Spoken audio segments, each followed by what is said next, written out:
Love you dear. ভিডিওটি play করার জন্য অসংখ্য ধন্যবাদ। সম্পূর্ণ ভিডিও দেখে আরও নতুন নতুন ভিডিও পেতে দয়া করে চ্যানেলটিকে সাবস্ক্রাইব করে রাখুন। সেই সাথে লাইক, কমেন্ট এবং শেয়ার করতে ভুলবেন না কিন্তু। পৃথিবী মানুষে ভরে গিয়েছিল, কিন্তু ঈশ্বর তাঁর তৈরি মানুষদের পাপকর্ম দেখে খুব দুঃখ পেয়েছিলেন। তিনি তাদের ধ্বংস করার জন্য মহাপ্লাবন ঘটানোর সিদ্ধান্ত নিলেন।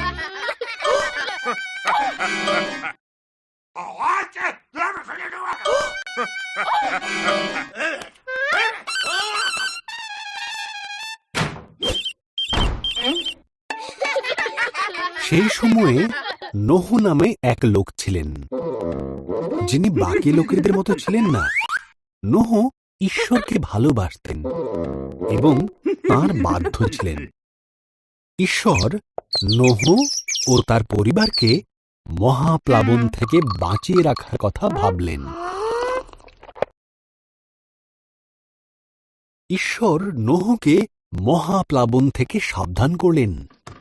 তিনি নোহকে একটি বিশাল বড় জাহাজ তৈরি করতে বললেন, যার নিচু ছাদ থাকবে, 3টি তলা, 1টি জানালা ও 1টি দরজা থাকবে।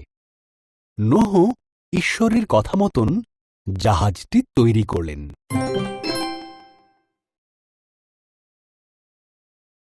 ঈশ্বর নোহকে বললেন, প্রত্যেক ধরনের পশুর থেকে জোড়ায় জোড়ায় পশু সংগ্রহ করতে, 1টি করে পুরুষ, 1টি করে স্ত্রী।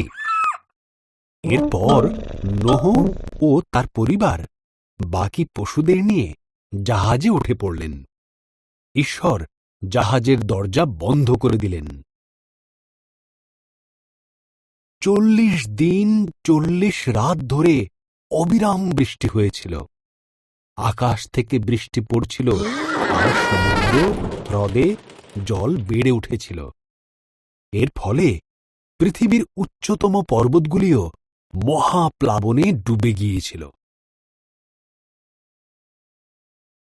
এই অবস্থায় নোহ আর তার পরিবার ও অন্যান্য পশুরা জাহাজে নিরাপদে ছিল এবং তাদের জাহাজ মহাপ্লাবনে ভাসছিল। ঈশ্বর এক মুহূর্তের জন্য নোহর কথা ভোলেননি।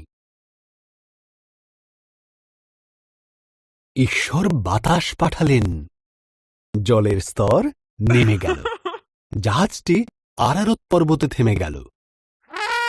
নোহ একটি ঘুঘু পাখিকে বাইরে ছেড়ে দিলেন। যখন পাখিটি আর ফিরল না, তখন তিনি বুঝতে পারলেন পাখিটি এখন নিরাপদে আছে। ভূমি শুকিয়ে যাবার পর ঈশ্বর তাদেরকে জাহাজ থেকে বেরিয়ে আসতে বললেন। তিনি আকাশে প্রতিজ্ঞাস্বরূপ একটি মেঘধনু বানালেন, এই কারণে যে তিনি আর কখনো পৃথিবীতে মহাপ্লাবন আনবেন না।